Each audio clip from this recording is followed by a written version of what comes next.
I wish I were on yonder hill. If I were, I'd sit and cry my fill, until every tear would turn a mill. Scuide tu a wúrnin slán. Siúl, siúl, siúl arún. Siúl go socu agus siúl go ciún. Siúl go doras agus session Domhnach lesan ag Féile na Bhlairteach an Léana.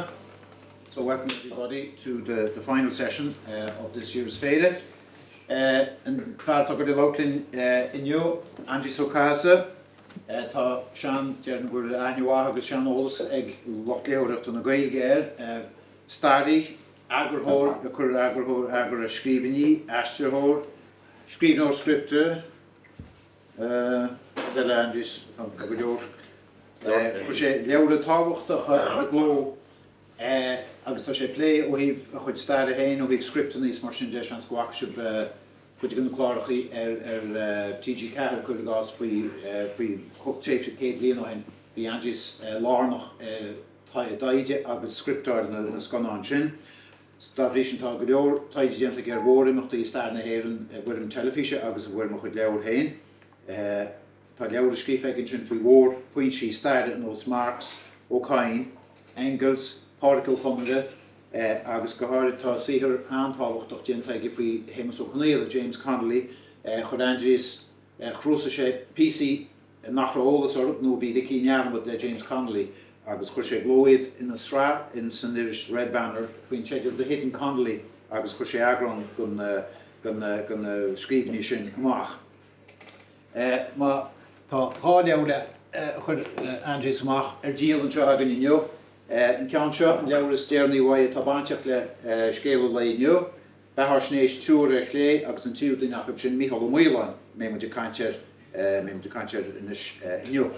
Agus ag túsa leabhar sin má bhreanín tú liste le háirimh na leabhar lugat a churmach ag Aindrias leabhar chur neagar seachtain na Cásca, Pádraig Mac Piarais, Martin O'Kane agus mar dearmrann sé aistú scríbhneoirí teachsaní tábhacht le Karl Marx, George Orwell fear na Nanny Animal Farm, Bertolt Brecht agus mar sin de.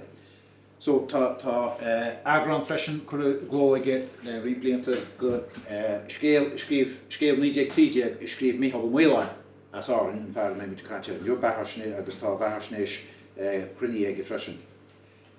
Nis ní bheith slideshow na picture agan in seo agus an rud bhlam mit críomh tá picture go Mhicheál Ó Maoláin sa leabhar seo agus tá leabhar a díal an seo ag doras €50 agus tá neartcópaní go leabhar sin agus neartcópaní go scéal 1930 chumá tar díal an seo hain inniu. Scéal scríb Mhicheál Ó Maoláin So for those who might be familiar with Aindrias's work, he's one of the leading historians in particularly in 20th century Ireland. In Irish history, he's been deeply involved in many of the television documentaries on the revolutionary period.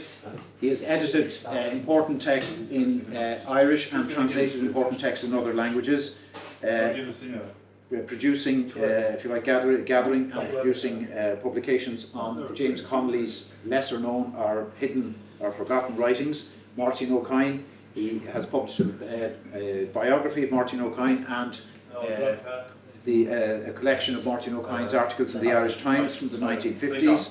He's done extensive work on Pádraig Conradh, the writer, both in terms of Pádraig Conradh's politics, but now recently he's turned his attention to Pádraig Conradh's writings in terms of short stories and novels. And every time Aindrias takes up something like this, new and important findings and how to say, information come to the fore. He's an indefatigable researcher, and his historical works are of a very high quality and very well referenced and soundly based, I would have to say, having read several of them. Today we're going to be talking about Mhicheál Ó Maoláin as Árainn. Aindrias has been interested in Mhicheál Ó Maoláin. He published Micheál's account of the 1913 lockout, which is published 10 years ago for the centenary of that lockout. And he's gathered other important material about Mhicheál Ó Maoláin in his biography of Ó Maoláin, which is in this book, alongside the biographies of two other prominent left-wing, would say nationalist activists in the early 20th century. So he's done, if you like, very, very in-depth work on Mhicheál Ó Maoláin. Maidir agus tá mar gen van Dáliao, both books are on sale here today. In terms of those of you who are familiar possibly with the Irish language, basically go Mhicheál Ó Maoláin go bas Árainn nar dimishéis lo go leor na héal agus cha sé héal am le Chlé an chónaí lá na carach measc locht ibre agus daoine bochta bheith Chlé bhí sé a gobar Cill Ro bhealaí éagsúla mar agraí Ceardchumannaí mar bhainteoir gaeilge mar himire gaeilge bhí baint aige le glúiseacht locht ibre Jim Larkinite bhí sé go mór agus dá sé andílis go HÉireann ó Lorcain cuidhá go déire cé go beidir tamar Aindrias bhí cinál daid tháinig fuaide isteachach scrib sé bhí deas faoi HÉireann ó Lorcain Aran or Callaway Reynolds. So Maoláin is an important figure in terms of the labour movement, a very strong Larkinite. He was deeply involved in municipal politics in Dublin, in strike and trade union activity in Dublin, organising farm workers, for example in North County Dublin, organising boycotts and so on. Maoláin had a very sharp tongue in both languages, and he was very gifted as a writer. He had great style. Another important achievement of Mhicheál Ó Maoláin was the foundation of Coiste na Báistí in 1934. Coiste na Báistí was a trade union funded scheme to bring children from the poor areas of Dublin, the underprivileged areas, to the Gaeltacht, the Connemara Gaeltacht, for a holiday which is really kind of an immersion in the lives of people, of the ordinary people of Connemara. Ó Maoláin set this up in 1944. The organisation lasted for some 20 years before his death, and it is in a way one of the early stages, or the early forms of the Chlé South language colleges as we know them today. In certain areas there are still a number of trade union scholarships for children to go to the Gaeltacht. Mar sin rinne Mhicheál Ó Maoláin obair hábhachtach, obair ó dúil, obair bhunasach ó bhíh Ceardchumannaí agus gaeilge. Leis ní me go hiilear áfaí mar ní me gir a spoilers bheith thuairt mar deir siad agus tá Aindrias go chuirsí anseo híal agus híhar agus hábhacht Mhicheál Ó Maoláin. Duine bhil go chóir cuimne bheith an Árainn in os na flaharta, duine heasca láidir son cearta oibrithe agus cearta an rághine agus nach rafatí sé ach an leis na flaharta an rud a híl sé a bheith ceart rámach agus rábh oscailte.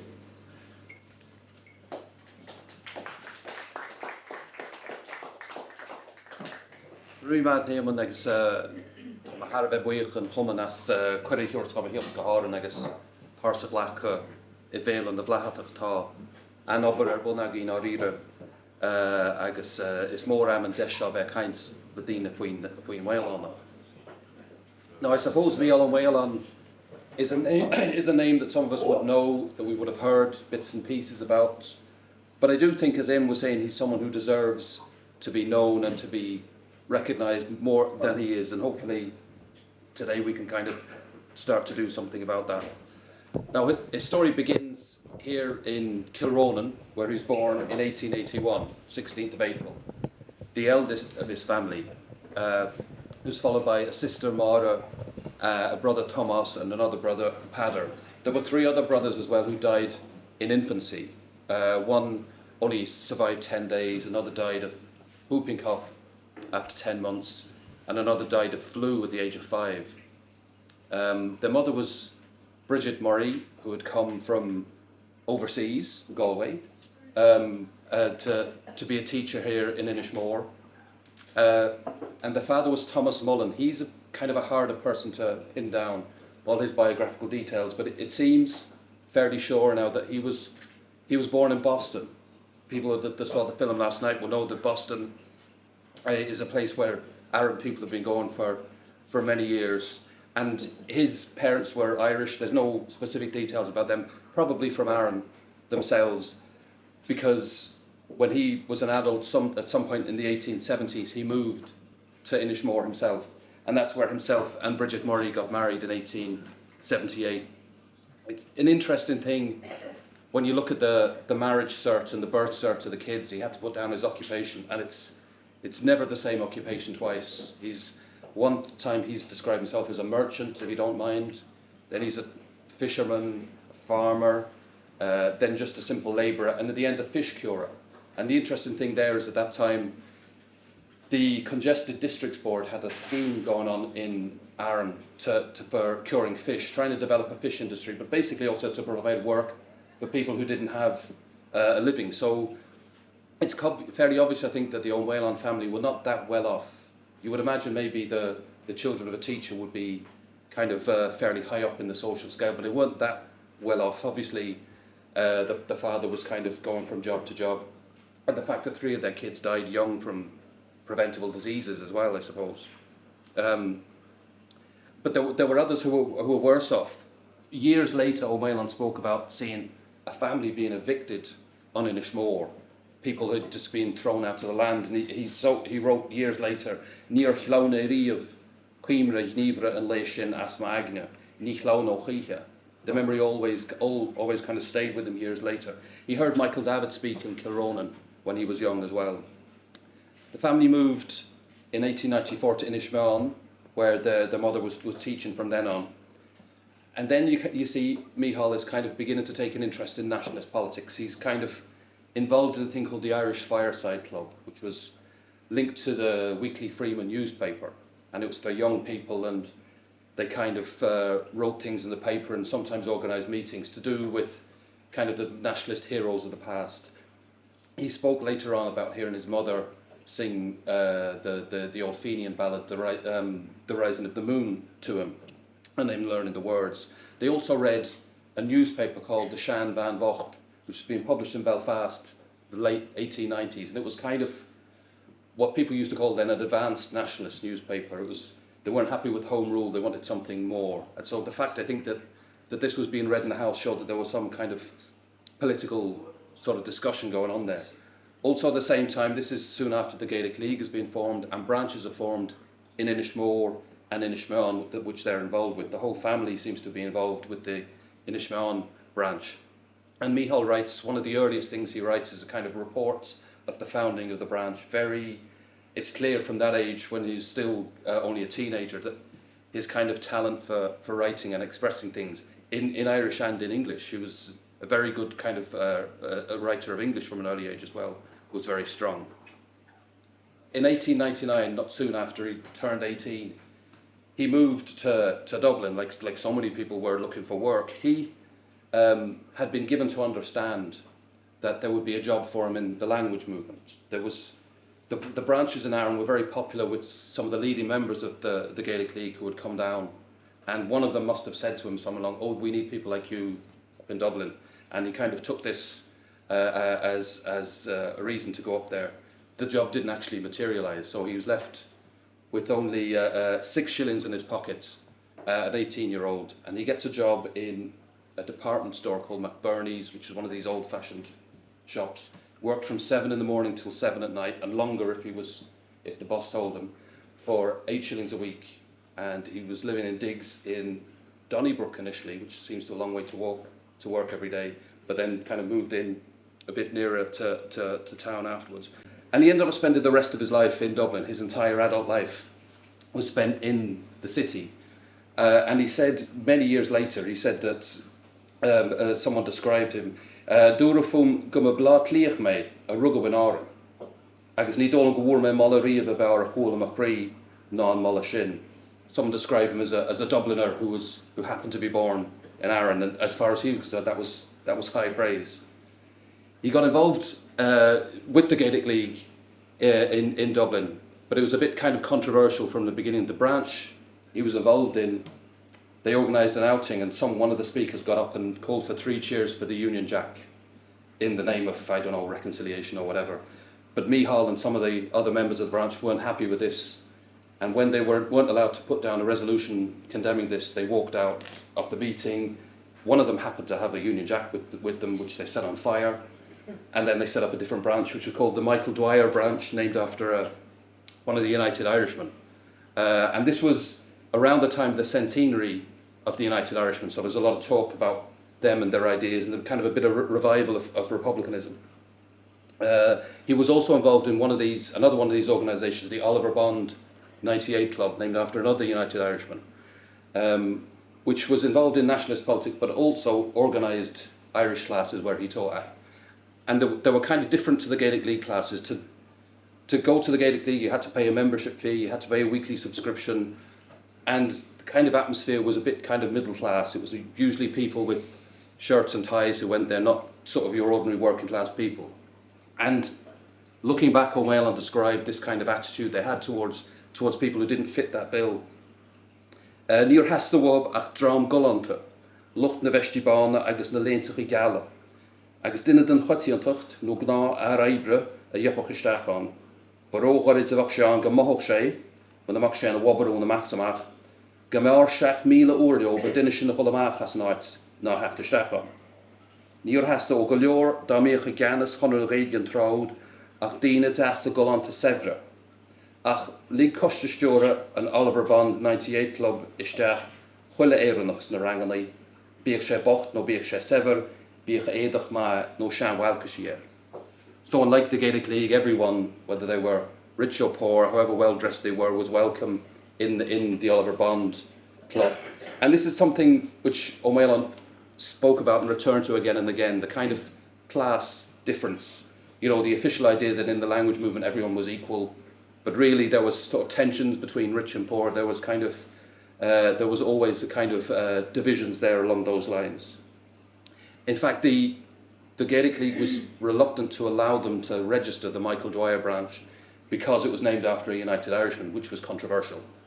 And he said, they asked, well, if it was named after Red Hugh O'Neill, would that be okay? Oh, that's grand. He was 250 years ago. People stopped being controversial after a while, it seems. But the thing is, the people involved in this branch ended up breaking away from the Gaelic League, and it became, first of all, the Michael Dwyer Gaelic Club, then the Michael Dwyer National Club, and then the Michael Dwyer branch of Cumann na nGael, which is not the Cumann na nGael which was in the government of the Free State in the 1920s, but a very different one. This was a kind of a group of sort of radical nationalists, organisations who came together. It was kind of sort of the forerunner of Sinn Féin, the early years. So Arthur Griffith was very heavily involved with, and his newspaper, the United Irishman.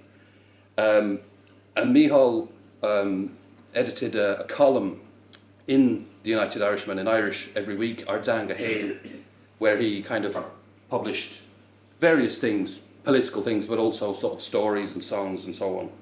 But the thing is, he said at this point, I am not a Gaelic Leaguer. That is, I am not a language man.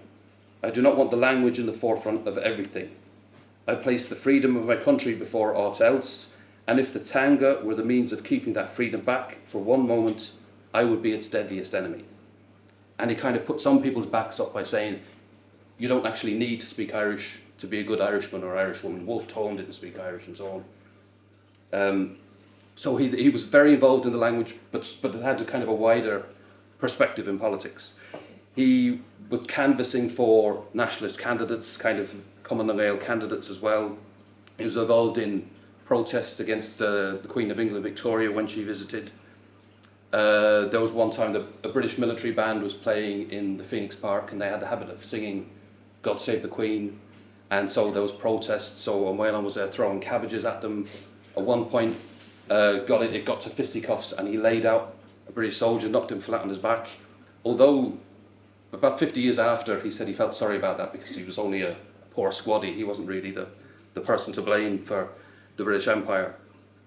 He didn't agree, although he was writing in Arthur Griffith's newspaper, he didn't agree with Griffith's big policy, the Hungarian policy as he called, which was a dual monarchy. Instead of Ireland being completely independent, it should have its own parliament but should share the same king or queen with England, as far as he was concerned. And a fair few people in Cumann as well, this was nonsense. They wanted complete independence. So it's not surprising with that kind of view that he was asked to join the Irish Republican Brotherhood, the IRB. He was sworn in early in 1900. Soon after that, he gets a job. He wasn't that long working in the shop. He spent a while as a kind of general dog's body working in a distillery. Then he got a job working in the paving department of Dublin Corporation. Now the man in charge of that was James Stritch, was an IRB man, so that probably explains how he got the job. But it was not a soft job by any means. They had to pave 24 square yards of pavement every day for £1 a week, so not the easiest work. Is at this time he's living in Gardner Street in Dublin. People who know Dublin will know Gardner Street. It's not that far from Busaras, big long street up there, and that's the area of Dublin where he would sort of spend the rest of his life. His brother Thomas was living with him as well at this time. He was very busy teaching Irish various classes in kind of nationalist organisations and various places, usually for nothing. Sometimes there might be a whip round. Occasionally he would get paid a few shillings. But in 1904, the branches of the Gaelic League in Fingal, which is kind of North County Dublin, they formed a Coiste Cantor, a district committee, and they wanted to employ an organiser, and he was given this job. So he was teaching Irish and setting up Gaelic League branches in the area, organising a Chlé here and a Feis there and so on. He, at this point, bought a pair of glasses. Now the thing is, if you've seen any pictures of Mhicheál Ó Maoláin, he usually has glasses, and he needed them very, very badly. He should have had them years before now. He tried, many of the people who worked for the Gaelic League, the Timoree as they were called, the organisers in the language movement, used a bike to travel around. He got a bike and tried to ride it, but his eyesight was so bad he couldn't get very far. He would end up going into the ditch, especially at night time. So what he did was he got a torch and he used to walk miles and miles from one class, from one branch to another, using up lots of shoe leather for the cause.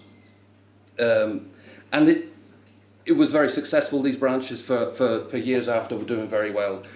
One of the things happened as a result of this was he was less involved in the IRB and in politics in Dublin, because at that time this area was now it's kind of suburbs of Dublin. This time it was still basically a country area and a long way out. He was living in Balbriggan and used to walk miles from branches to other in branches to each other in the one day. It was very successful for a while, but after a few years the branches kind of started to die out. He was getting less money. He told the story once that he was organising a feis in Fingal, and it was a big hot summer day, and he was wearing a big long overcoat, and people saying, "Why are you wearing this? The sun's cracking the stones." He was wearing it to hide the fact that his trousers were full of holes. He had no money. He owed money. He was in debt. And when the job basically dried up there, he spent a while teaching classes in Meath, a bit further out, but in the end had to move back to the Gardner Street area.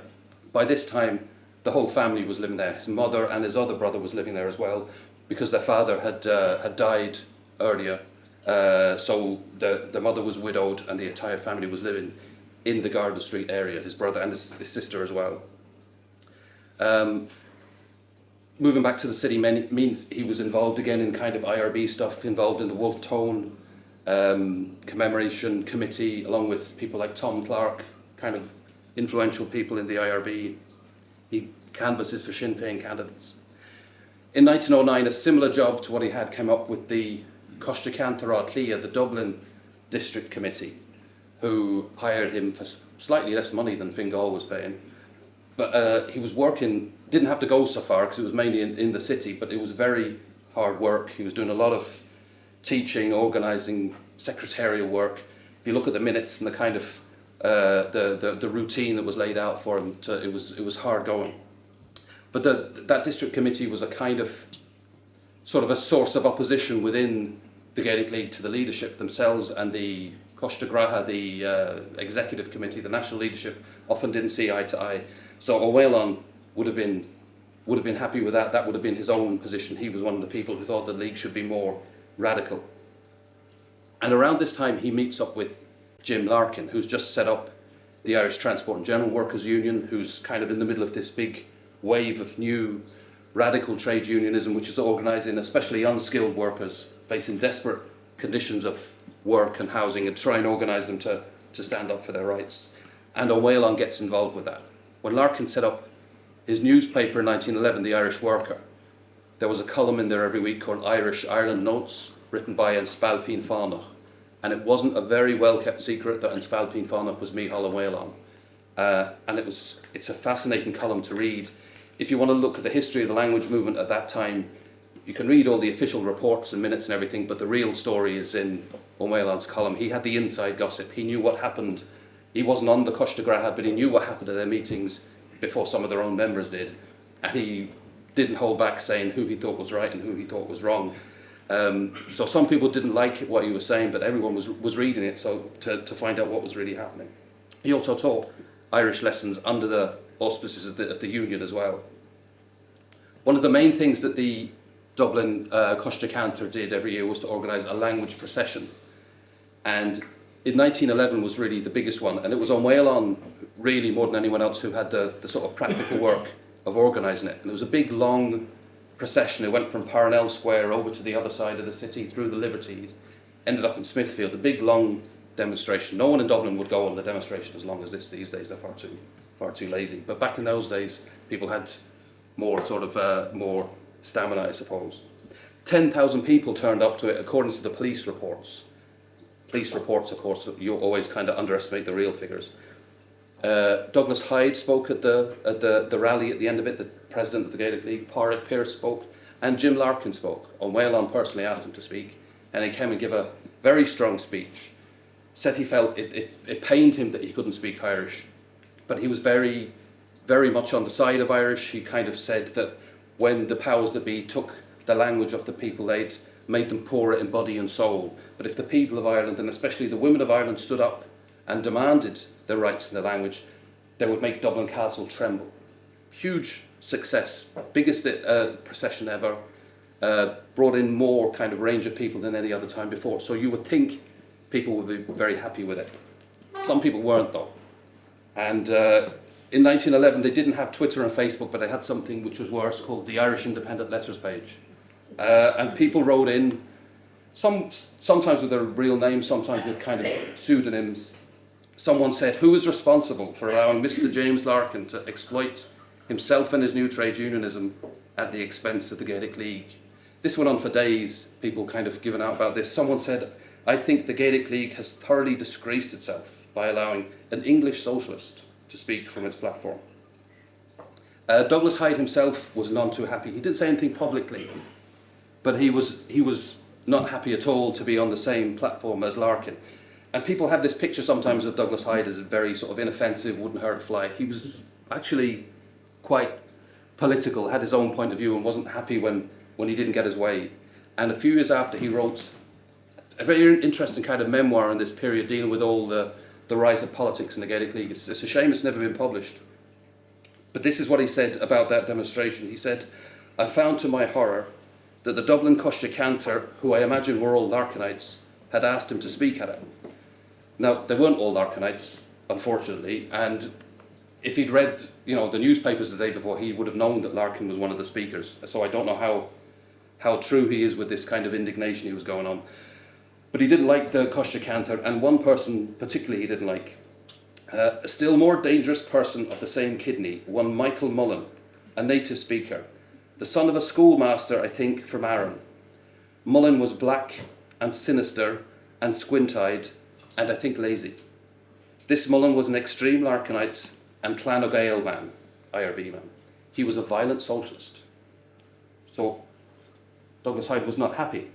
But one of the things they did, the resolutions were passed at that procession in favour of Irish being taught in the schools, and there was a joint committee set up between the Dublin Coiste Cantor and the Trades Council to try and advance this. Ó Maoláin was on it, Larkin was on it.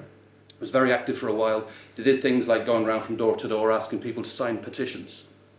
And this kind of, it's laughable to see anyone describing Mhicheál Ó Maoláin as lazy, because his last thing he was always doing this kind of thing. One of the things he said in his column in the Irish Worker, that what was needed was the Gaelic leaguer who's not afraid or above doing a little bill posting, scrubbing, handbill distributing and collecting handshaking. He was always up for the kind of donkey work that needs to be done as part of any campaign. He was never, had no time for these people who just came to meetings and sat there and did nothing. Or it was needed, everyone needed to pull their weight as far as he was concerned. I don't think he would have had much time for the kind of keyboard warriors of our own day. He's involved in the Larkin's Union, the ITGW, formally becomes a member in 1912. And this was at a time when the union was really at its height.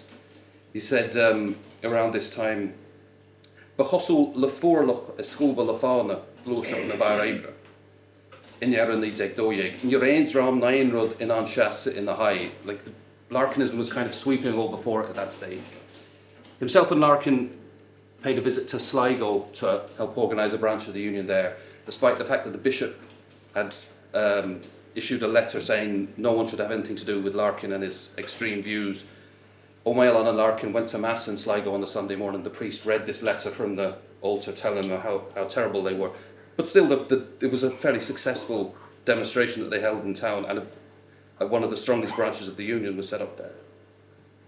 Ó Maoláin stood in a local election in Dublin in 1913, at the start of 1913.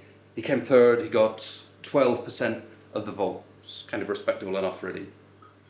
And later that year, he resigned from his job working for the Costa Cantor. And he kind of describes this is a fairly long piece, but it's interesting because it's kind of a turning point in his life. He's standing outside the Rotunda in Dublin, which, as you'll know, was where Liam O'Flaherty occupied years later to kind of protest against unemployment. And the Gaelic League was having its Ardesh, and the Oireachtas festival was going on in there. And he comes out and he looks at what he sees in the street in front of him. Siúd harm cuidswa fear ibre, agus the siusca cainsa imerla gun ards gá leideach ab ormsa ná Oireachtas na Ardesh ná fisac a raleid siú. Wachnias sin a fáwad. Biannuam chuidsa gona dina a bhíocha stúrú lucht ibre san am. Bhíos gom a bhrú gomhuiachas gom hain sa cuidsach don siúd. Ní ghailach cheannarí chunir na gaidge an slua go brach. Ní ra ghail ná dábha behatrach. Bhí saol Féile ag Aibrí nar hiigsta terabhísí ná léidí agus nachtigad go dó. Wislucht gáilde an tasnaí a bhí a brún os in a stát léirech, meán a ghail a bhí ag a bharbacht. Leisin a bhainse, agus leis a gotíontach de chuas.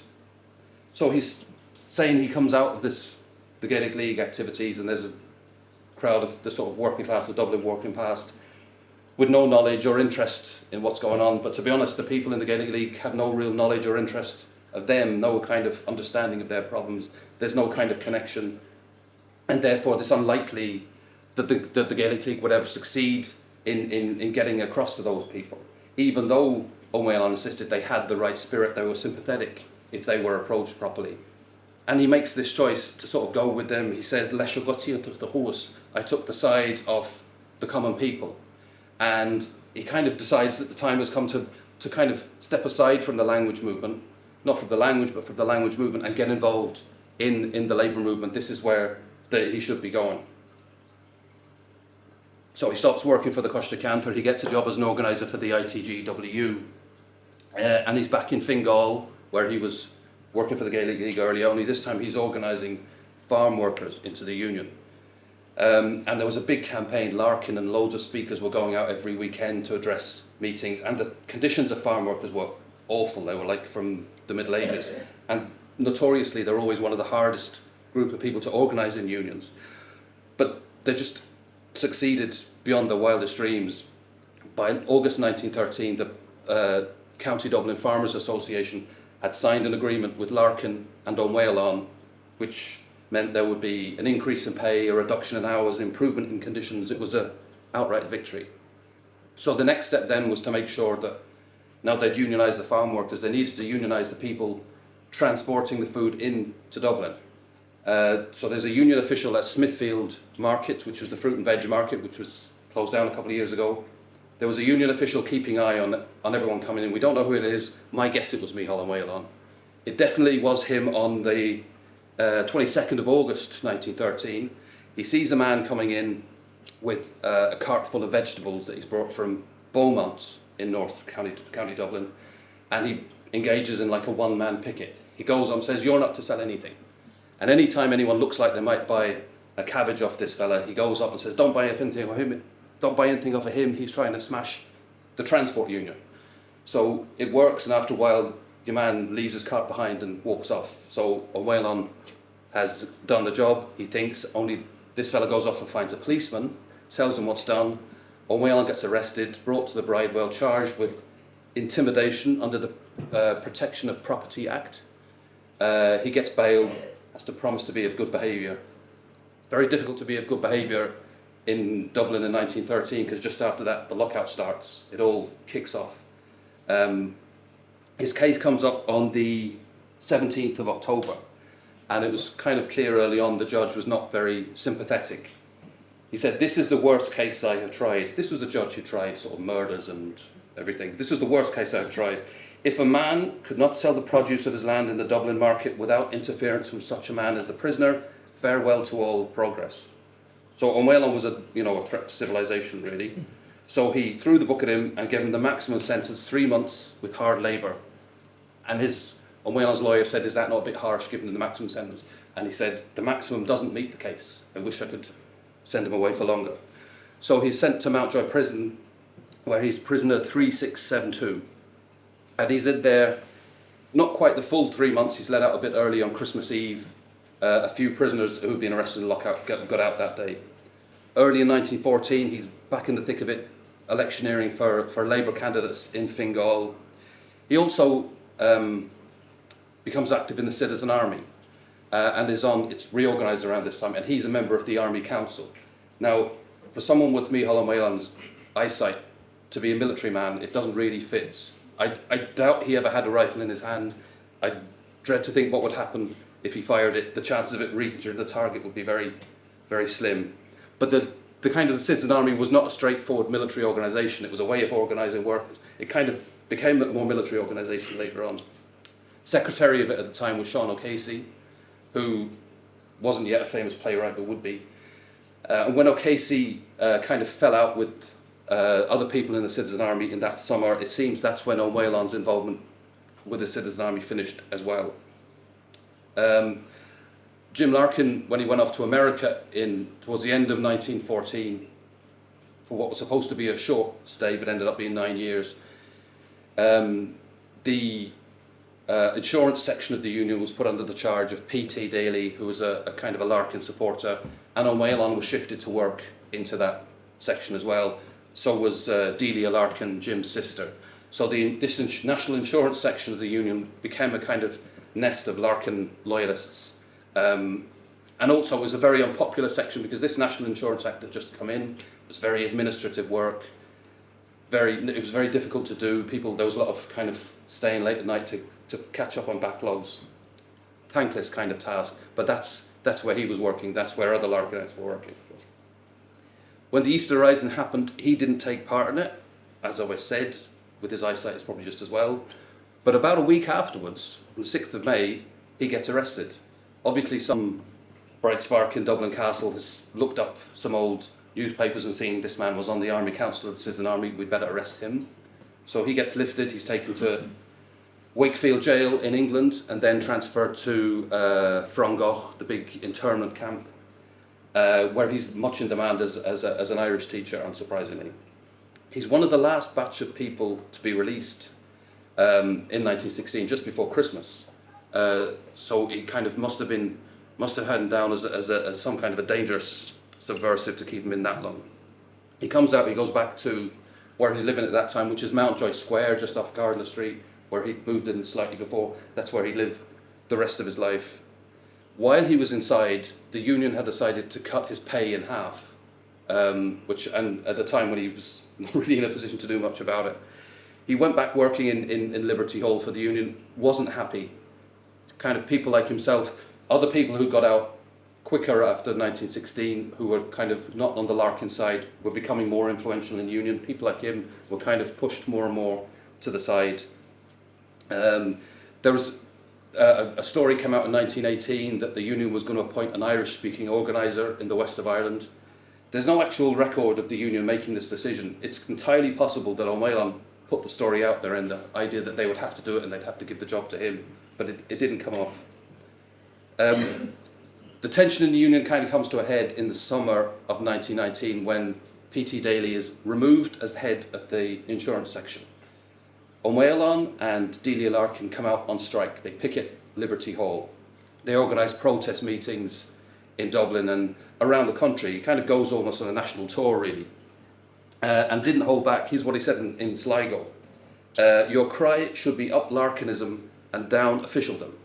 There is only one man to rule the union, and that man is Jim Larkin. If I were to tell you all I know about the officials of the Transport Union, you would take special trains to Dublin, and there will be nothing but corpses hanging around Liberty Hall for weeks afterwards.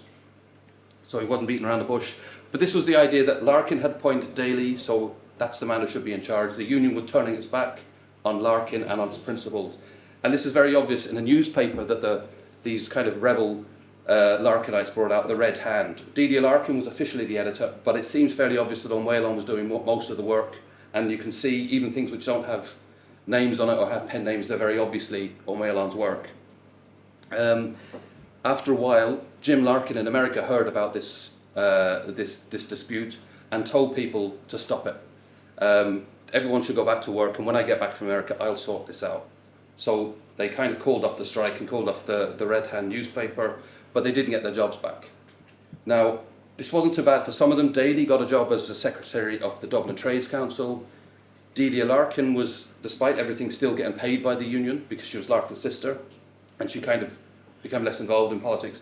Ó Maoláin is left without a job, and for the next kind of 2-3 years, there's no way of knowing how he survived. No one knows what job he had. I mean, presumably he picked up a bit of work here and a bit there, but he's out of work.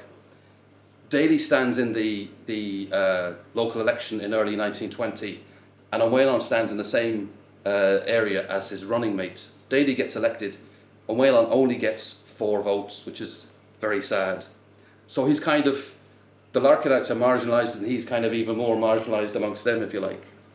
No work at all. He organises a campaign of unemployed people, and the way he does it is very interesting. Notices written in pencil started appearing around Dublin, telling people to meet in Beresford Place. And it must be Ó Maoláin who wrote them, because when people came to Beresford Place, and there were thousands of them, he was the one who addressed them, and they organised a campaign which lasted for a while and then kind of fizzled out. Always very difficult to organise unemployed people like that. In early 1921, Sean O'Casey moves into his room with him. Now, he lived in a very small room in a tenement building, and he was sharing this with O'Casey. Now, they were kind of friends and knew each other, but I think it's clear that the reason he brought it in was because he needed help with the rent. His rent wouldn't have been that much, but he would have needed someone else to help with it. There's a famous kind of raid by the military, the Black and Tans, at this time, which Sean O'Casey then used as the basis for one of his earliest plays, A Shadow of a Gunman.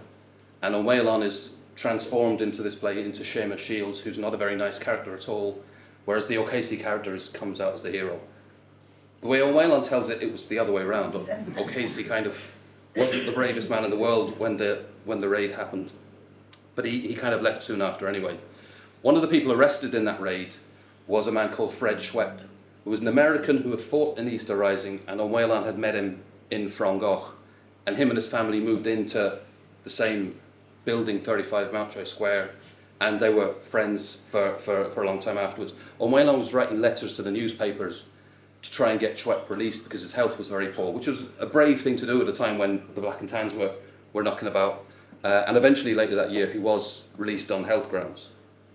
At the end of the War of Independence and the big split over the treaty, Ó Maoláin sat firmly on the fence and kind of didn't deny it. He said, one of the things he wrote at the time, Ní higim sin scéal, ná ní ligam orm godigam, ach sílan go bhéad fi an million a rint heart simple agus cionnach chuir gachtainna. So everyone was to blame as far as he concerned. He didn't really want to go into it.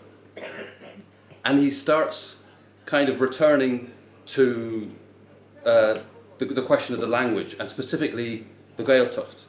And he writes at this time, this was something which would be very a kind of constant with him was then on that the Gaeltacht question was essentially economic. The problem was, the poverty that people faced in the Gaeltacht.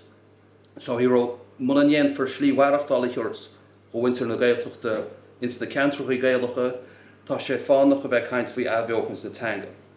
Ní yen laurigi and reige Ardán kúsh. So it was no good standing up and telling people in the Gaeltacht, you should speak Irish, it's a grand language, if they didn't have enough to eat and to keep a roof over their heads. And that the Irish language movement, he said, had never really given enough attention to the Gaeltacht. They were talking about Irish in universities when people in the Gaeltacht would never get the chance to see the inside of a university.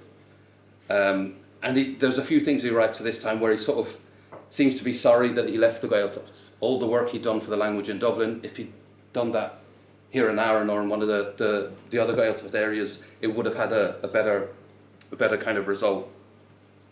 When Jim Larkin gets back in 1923, he'd been imprisoned for 4 years in America.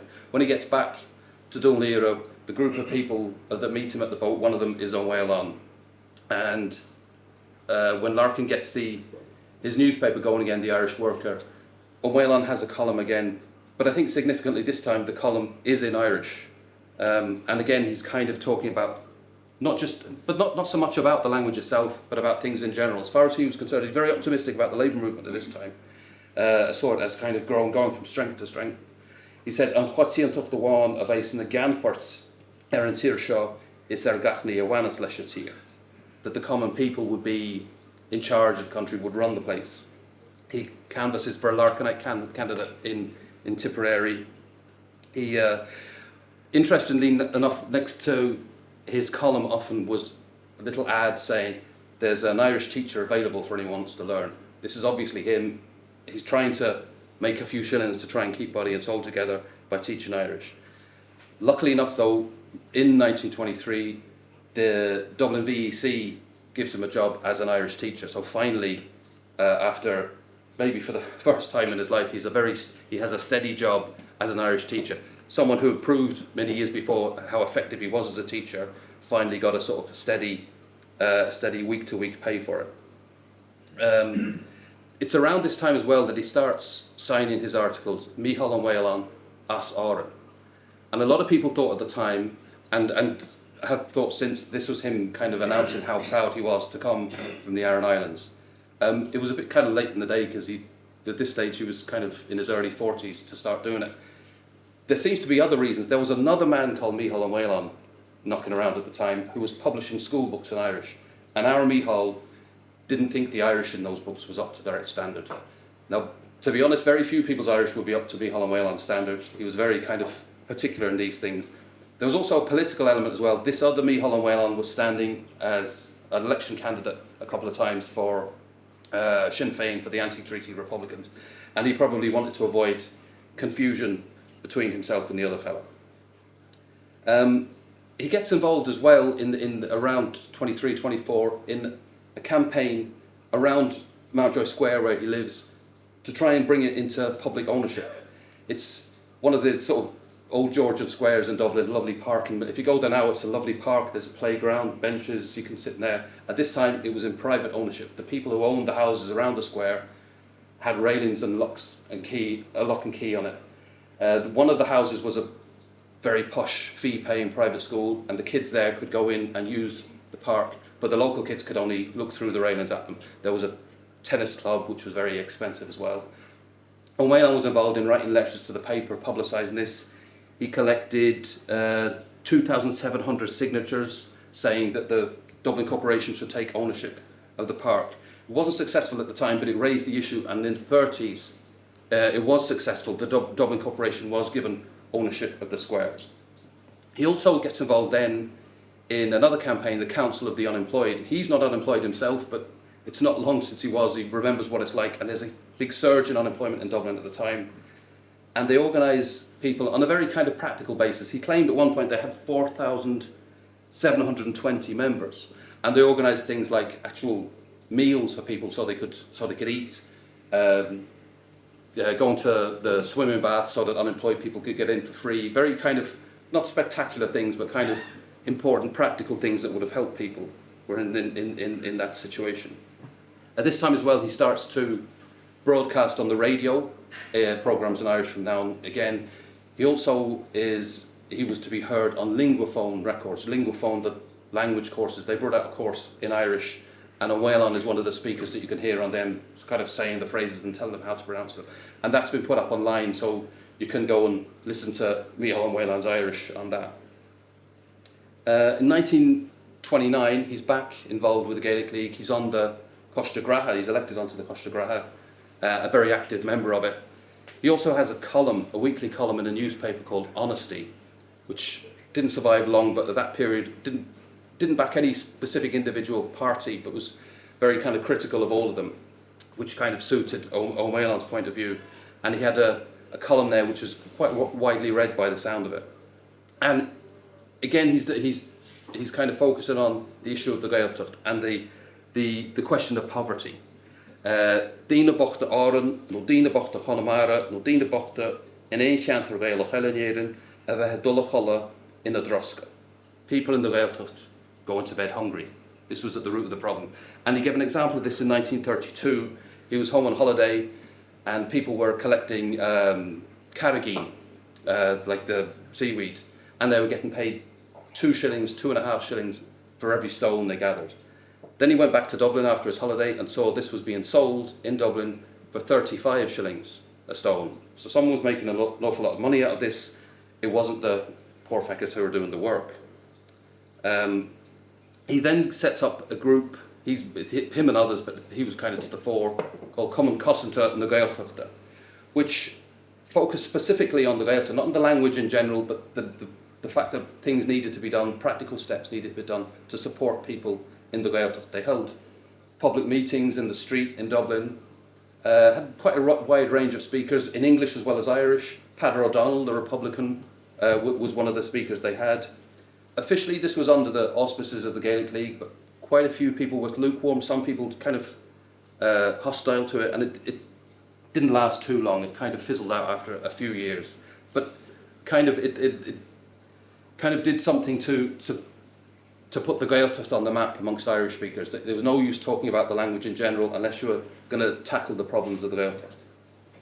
One of the things he did was in 1933 at the Ardesh of the Gaelic League, he put down a motion that there should be money collected amongst trade unions to send people from the cities, working class kids, to the Gaeltacht to learn Irish. And one of the things he said in argument for this, Siad na dína bochta a hÉireann agus a Gaelos and Cill Ro, that the poor would free Ireland and would free the language.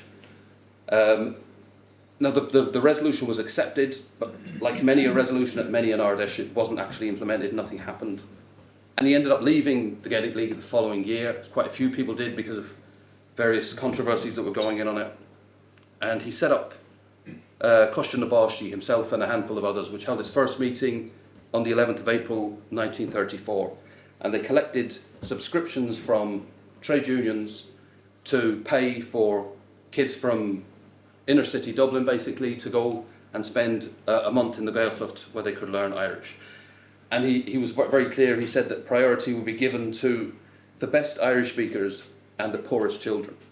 And there was a big demand. 250 kids applied and they had to go through an exam. I wouldn't fancy being examined on my Irish by Mhicheál Ó Maoláin. But 78 of them were chosen to go to, and the names were published in the newspaper. You can see from the areas where they come from. These are kind of the poorest parts of Dublin. These are kids who kind of would never get the chance to do this, only for this scheme. And they went to Knock near Spiddal for a month. And the idea really took off. The following year there was 228 children went to the Gaeltacht, then 368, and in 1937 415. So suddenly Mhicheál Ó Maoláin is getting praised by everyone. Douglas Hyde, who thought he was black and sinister and lazy, sent money into Costa na Báistí. The Irish Independent, which published an editorial in 1930 welcoming the fact that he'd been put in prison, they start saying, Mhicheál Ó Maoláin's doing a grand job with Costa na Báistí, fair play to him. He gets the nickname, people pop him in the street and call him, there's the king of the kids, or the Irishman, and so on, and he's very, very well known.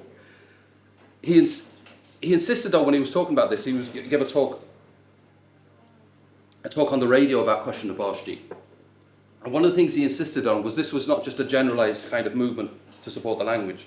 The workers, especially the Dublin workers, had been the backbone of the movement. He pointed out that one individual trade union had given more money to Coisina Báistí than all the Gaelic League and the Irish language groups put together. And the Gaelic League, he said, had never really taken seriously the idea of actually connecting with the working class. But Coisina Báistí was doing this. It was based on the organisations of the labour movement, based on his own connections with people in the unions, which gave it a kind of a very solid basis. Got support from other people, but that kind of, as he said, the backbone was the working class movement. And he had kind of bigger intentions than just teaching a lot of kids Irish. He thought that there was there could be a political dividend to be got from this as well. He said at one point, if an offensive and defensive alliance could be got between the unions and Coisina Báistí, the Gaeltacht problem would be solved. And his idea was that when these kids get back, after a few years they'd go to work, they'd join their unions, they'd be Irish speakers, the unions would be Irish speaking, the labour movement would be Irish speaking, the language would be an issue which was naturally part of the work of the labour movement. And then the economic problems faced by people in the Gaeltacht, as well as the economic problem faced by workers in the cities, would be faced together and would be a far stronger movement. Irish would be in a better position, and so would the labour movement. That was the kind of wider agenda that he had in mind. He's back in the Gaelic League in 1936 and gets elected on the Coiste Gratha again. The year after that, he proposed at one of their meetings that they should support the relatives of Republican prisoners in the north, but no one agrees with him, no one seconds his motion. So he's a very controversial figure already at this point.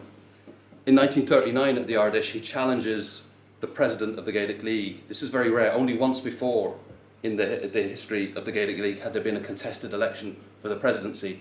But what had happened was that Peadar McConley, the president, had been appointed as a senator by Fianna Fáil. So Ó Maoláin thought this needed to be challenged. He didn't do too bad. He got 45 votes and McConley got 60, so he held on to the presidency. But still had made his point. Other people at the Ardèche were kind of suggesting policies and memorandums which should be submitted to the government. He stood up and said, instead of sending in schemes to those in power, what was needed most was to get rid of the schemers. Later in the Ardèche, his resolution again saying we should support Republican prisoners came up. McConley stood up from the chair and said the Ardèche is over, we've got a time, I have to go off. Refused to take the resolution, so people said, you go and take the chair, so Ó Maoláin kind of chaired the meeting and the resolution was passed.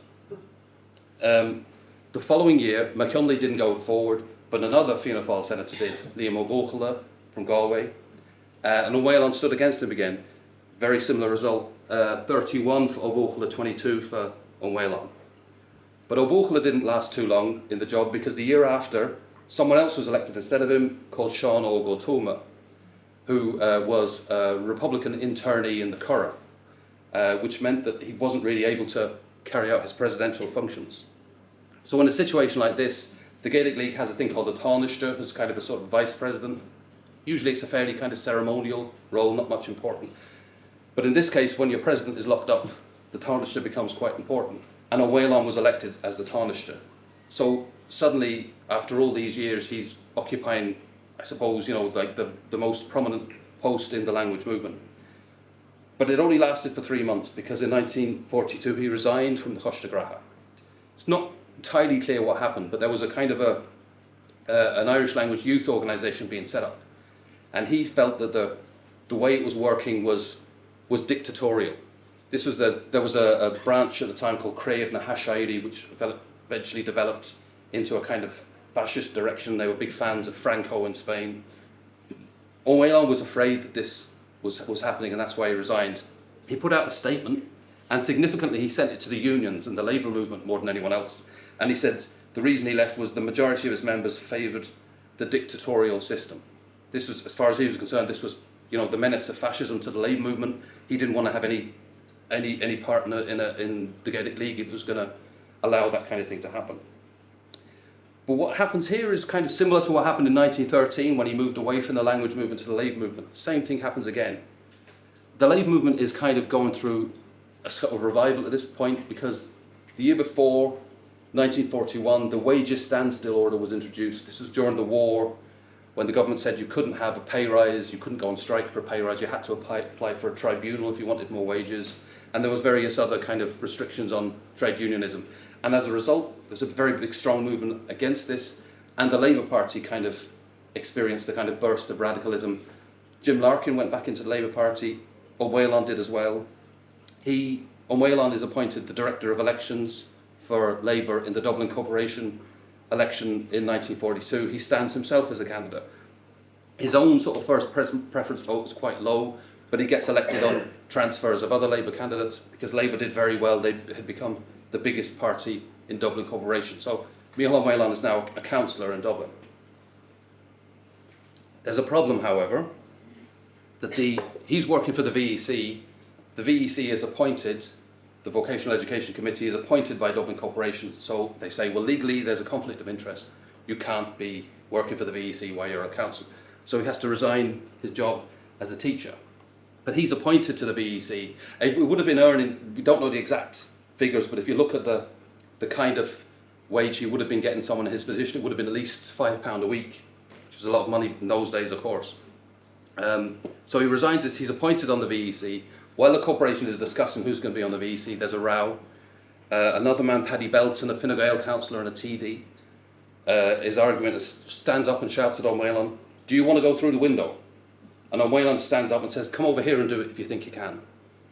Two councillors in their 60s threatening to throw each other through the window. I think there should be more of that in Dublin Corporation myself, personally.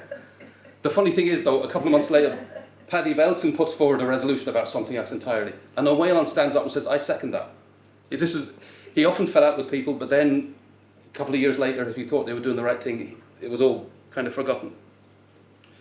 He came down to Galway and helped set up a branch of the Labour Party, and he was kind of campaigning very actively around Galway and West Galway constituency. He went to Knock and gave a speech, and this was an old-fashioned speech, stand up on a ditch and address people in the road, and spoke for an hour, and afterwards 17 people joined the Labour Party, so he must have been quite good. It's a long time since anyone gave an hour-long speech on the ditch. It's probably longer since 17 people joined the Labour Party as well, I suppose. But the funny thing is then, there's kind of tension in the Labour Party between the Larkinites and the old leadership of the Transport Union. And the local branch in Galway decides to put up as a candidate not Ó Maoláin, but the secretary of the local branch of the Transport Union, which was a bit of a shock. Now the Labour executive in Dublin decides to put Ó Maoláin on the ticket as well. So they have two candidates.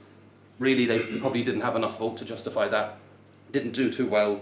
Ó Maoláin's first preference vote was only 2% in that election, so it was a bit of a flop. But I mean, the split in the Labour movement, which grew after that, had a bad effect. On top of that as well, Ó Maoláin had been presenting a radio show called An Glún Óg since 1939, a programme in Irish for young people. But that had been put a stop to during the election. They must have thought that there would be some kind of conflict here if he was broadcasting on the radio. So he's now in a position, he doesn't have the job in the VEC, he doesn't have the job broadcasting for Radio Aran. There was talk that Labour might put him forward as a candidate in the Shannon election, but that didn't happen. So he's kind of stuck, so he decides that he has to resign his job as a councillor, which he does. And then he goes back to the VEC and they say, oh well, because you've been a councillor, you have to wait another 12 months before you can get your job back, because of conflict of interest.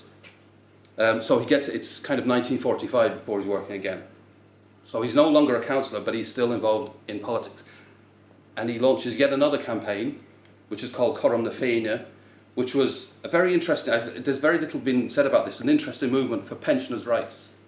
This was kind of around the time that when the sort of welfare state measures in Britain and the north, the NHS and increased pensions, and their main argument was that the pension in the south should be the same as it was in the north and Britain, and they picketed like Ardeshni of the parties, wrote letters to the newspaper, held public meetings, very active kind of campaign that probably deserves more kind of research. When Jim Larkin died in 1947, Ó Maoláin wrote kind of the story of 1913, which is this, kind of a series of articles explaining what happened. And it's kind of, there's no one who was more prominently involved in the lockout and the Labour movement at that period who wrote about it than Ó Maoláin. So it's an interesting, in either language, so it's an interesting account from that point of view. He also started writing his memoirs in 1953, focusing on his time in Dublin, and he called them Mhicheál Ó Chlé Lumsa. He was still living in 35 Mountjoy Square, and we have a picture of the room he lived in, because Life magazine, big American magazine, did a feature on the Dublin of Sean O'Casey, and they wanted to go to the room which inspired The Shadow of a Gunman. So there's a photograph of where he lived. Very small room, old-fashioned iron frame bed, big loads of books stacked up against the wall, lots of religious pictures, because he was a daily mass goer. And also you can see the roof, there's a hole in the roof is damaged. So this is not, at this time what would he be, 72, not a very kind of comfortable existence. And the thing is, he's not short of money at this time, because when he died a few years later, he left £1,833, which if you do the sums, is not far off 50,000 euros in today's money. So the last few years when he went back working in the VEC, he must have saved up a bit. But the thing is, this is the kind of person he was. He wasn't going to go on a world cruise, or he wasn't going to move to a fancy house in the leafy suburbs. He wanted to live in inner city Dublin. These are the people he lived with, the people he knew, the people he belonged to. And he had this money, and presumably kind of went under the mattress, and he wasn't going to suddenly live a millionaire's lifestyle. Now he had a few bob. He was very cynical in his last years about politics and politicians. He wrote to Jim Larkin Jr., who was a Labour TD, Jim Larkin's son. I think the great fault of the Labour Party, like all the other parties, is that they don't give the great unwashed credit for having any brains at all. And mind you, they have. I am to the view that the present political parties, Fine Gael, Fianna Fáil, Labour, and etc., are things of the past. He wrote letters to the newspaper all the time. One of the last ones he did kind of summed up what his stand had always been in relation to the language. I have always believed, and still hold, that if the language is to make any progress at all, it must spread from the Gaeltacht outwards. If that cannot be done, then the Irish language is dead. The Irish language revival movement should be the broadest and most democratic one in the whole country. But is it? Was it ever so? Coiste na Báistí was an attempt to build a movement which was broad and grassroots and working class. And in 1956, he brought children to the Gaeltacht again, said to a friend of his beforehand that he wasn't feeling the greatest, and this might be his last time bringing them down. And that's how it turned out. He was ill when he got to Connemara, had to spend most of the time in bed. We got up at the end to bring the kids back on the train to Dublin. When the train got to Westland Row in Dublin, he couldn't get out of it. He wasn't able to, had to be carried home and brought home in a taxi.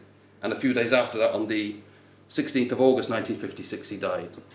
Had a big funeral with people from all the various movements he'd been involved in over the year, and he was buried in Glasnevin, along with his mother and his sister. And the strange thing, one that kind of shocked me a bit when I was doing the research, is that grave is unmarked. There's no headstone, there's no surround, there's nothing at all. It's just a patch of ground in between the other graves, which would suggest maybe that he's kind of been forgotten. Although, I mean, there's lots of reasons why graves can't be kept up. But he definitely deserves not to be forgotten. He spent his life again and again working, while others were talking, he was doing hard work to tackle the injustices that were faced by ordinary people. Again and again, always looking for another campaign, looking for another injustice that needs to be fought. And that's, I think, something that stands to it. And when he said that time, Leis gotíontach de chuas, I took the side of the common people, that kind of summed up the approach he'd taken all his life. Agus síl gwyl rud le fólam as sin, bhí sé gcónaí I gcéire a réige a cheangal le iirechtaí an lucht éibre saolnaí Sárahaint amach bob hain. So Gaeltacht im lá Chlé fud na tíre pholaitíocht éon chaibhlinn óháin a bhí an dar leis. Agus síl go ceartúna bheith cuimreir bhuine as an áit seo a chuamach go blá Chlé agus a rion obair sin agus cabhis béis bhfuil ceart na hóla fólamán fós salá an jobban agus with fós ag gghearra éitheirs ar na hÉireann mar sin. Fága mé mar sinna.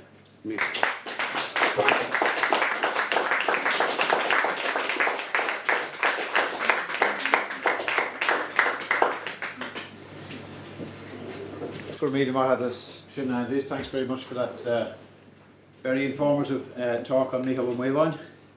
In relation to the O'Flaherty's, it's occurred to me when I was reading Micheál's book that Mhicheál Ó Maoláin got there first before Liam took over the Rotunda in 1922. Mhicheál Ó Maoláin had his unemployment action group in Dublin, so he was always, I suppose, as Aindrias has said, to the forefront of such movements, particularly in, as Aindrias has said, in correcting or tackling or fighting injustices of all shapes and forms, as we've heard. And a very, very full life, a slightly, I think it might be fair to say, a slightly austere life as well. His own living conditions were austere.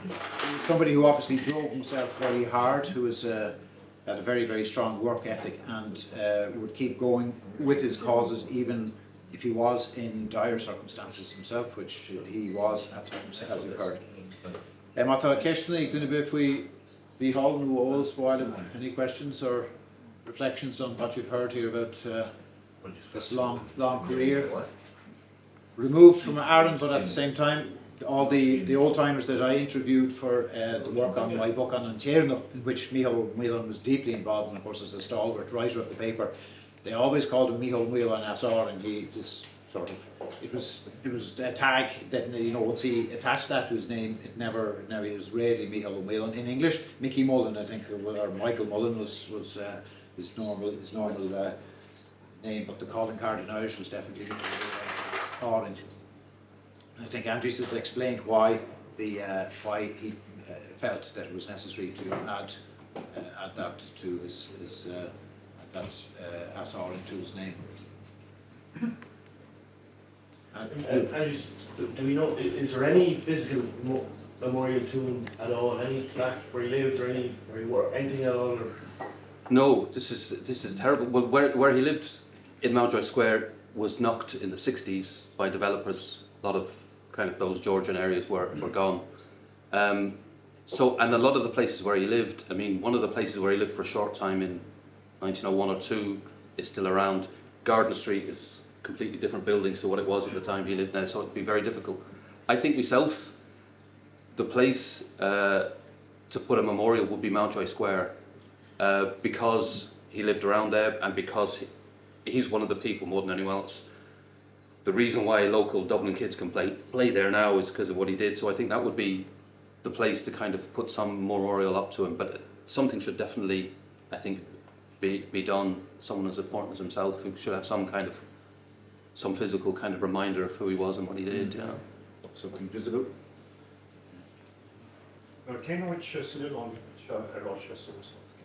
Rugabé Cill Rónáin, the Cill Rónáin go baileach sin an rudatar an tastas brethe Cill Rónáin nis beidir gur a dúirtí Cill Rónáin beidir gur a leathan Ilan a gceist le Cill Rónáin just níor eisiau ró fuintáil sa maidir le céanát go dtíreach ach níl sam cén teach níl sam an bhainte an bós níl Tásúil an gúil beidir staraí áitiúil a déaltach rudí mar sin amach ach bíú amach má tá éon rion go náite éis sin na gcónaí an bós.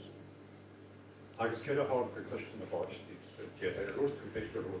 Lean siad a raibh bhí siad an fós na chuig gotí, bhí siad an sús gotí tús na seas gotí ach an sin bhí dearatíocht leis faoin am siad bhí gael linn hí na scoláireachtaí an agus is dóigh gur a siad san a chulchan tosaí ar fáiste na báidtí.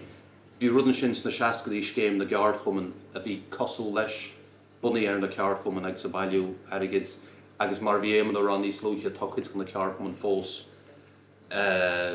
Bíon siptú mar hampla agus mandate agus cuid wagan, bíon scoláireachtaí de fáil ag páistí built an Ceardchumannaí le bhfuil siar ach maidir le sort factas leathan mar bhí gosin na báis níor war sé héis na seas gotí.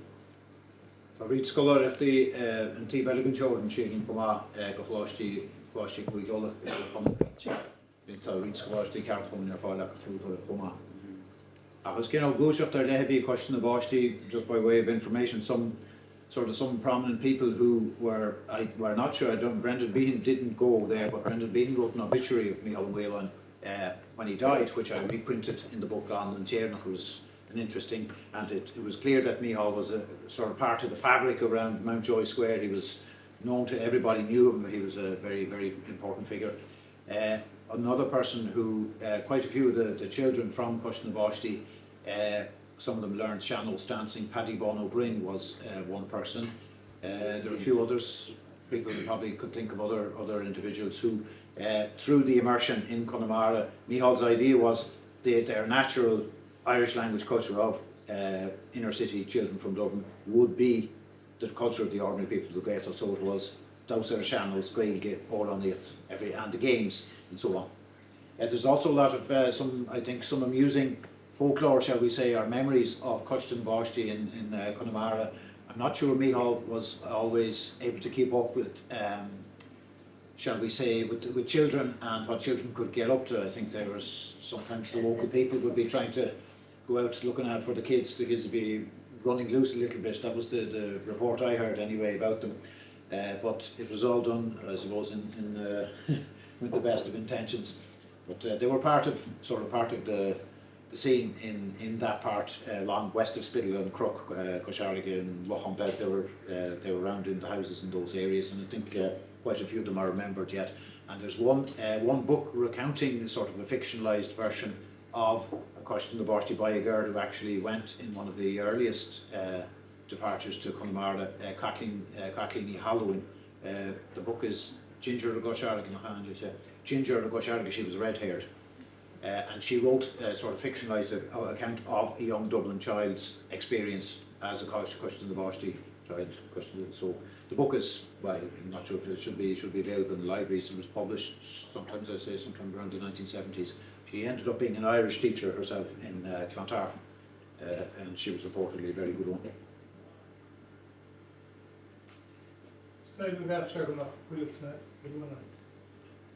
Well, tá sé goirte le Maggie Mullen an Troch ar Máile. Is get to be dúirt me just she beidir me Mhicheál fao seo beidir meach tasa chomh cearr chu siad me bhí ahar bhaigi about agus Mhicheál Ó Maoláin. No sean ahar bhaigi ní mé cíte na. Is dat de eile ná Chlé Tá Hurricane Drifuir le Maggie, the Hurricane in le Chlé fós bhí sin na phríomhid ar scoil Larkinite agus ar scoil Nathí le Chlé, tá sí fós beocht go ní le Chlé freisin. Agus bhí bailre Drifuir eile tá chur ar sa bhfuil i gcéin bhí an bheirt bhí bailre agus Hurricane mar bhúnteoirí scoil Larkinite mar má chu bhí mission fáiste scoil.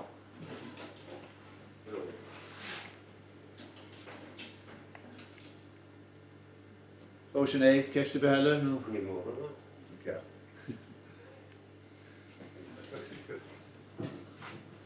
Cearchumannaí well an gcuochas bhácha Aindrias as a hecht go fadalin agus ríist Sean Darbo bhí sé agin pábhlíon hain a caiint faoi réabhlóid agus frí réabhlóid a níideag féhéin ar dearad the revolution and counter-revolution. Subject he is very, very qualified to, well, shall we say, write on, pronounce on, I think, and give an analysis of.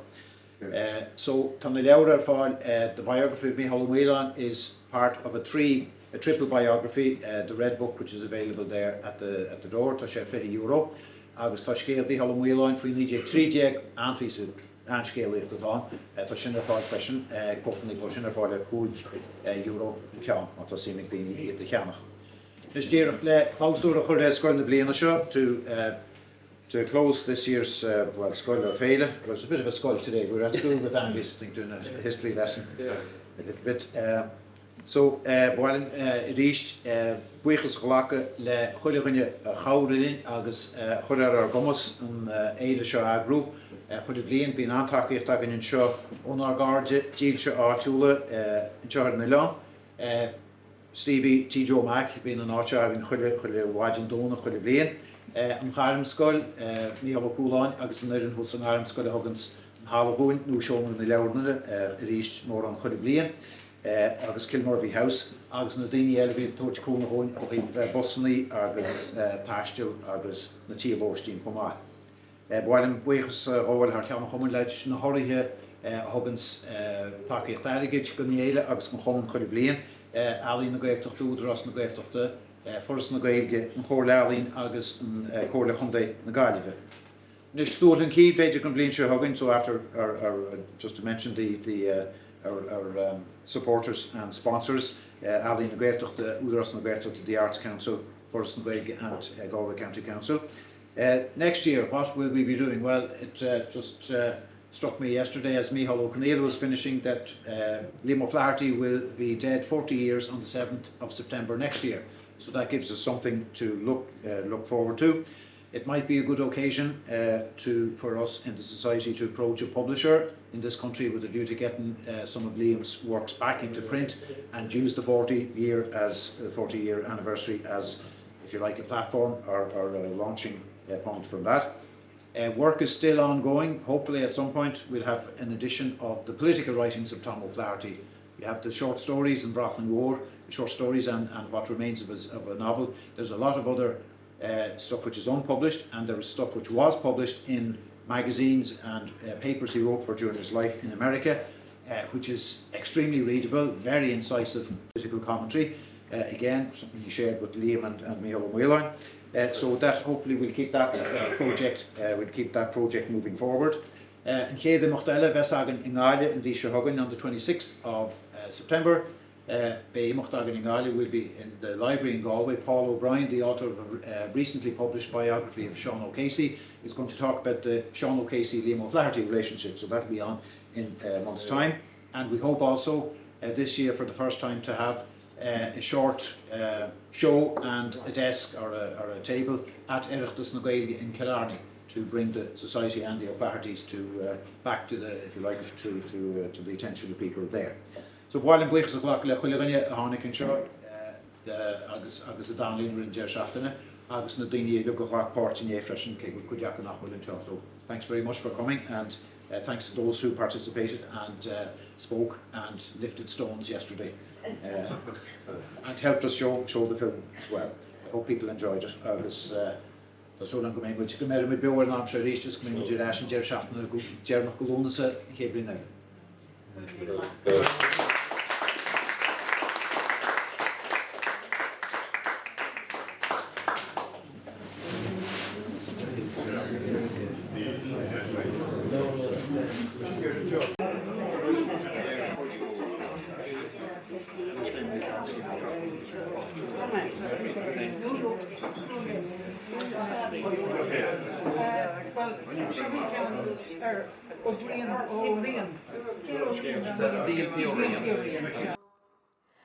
I'll dye my petticoat, I'll dye it red, and o'er the world I'll bake for bread, until my parents shall wish me dead. Scuze tu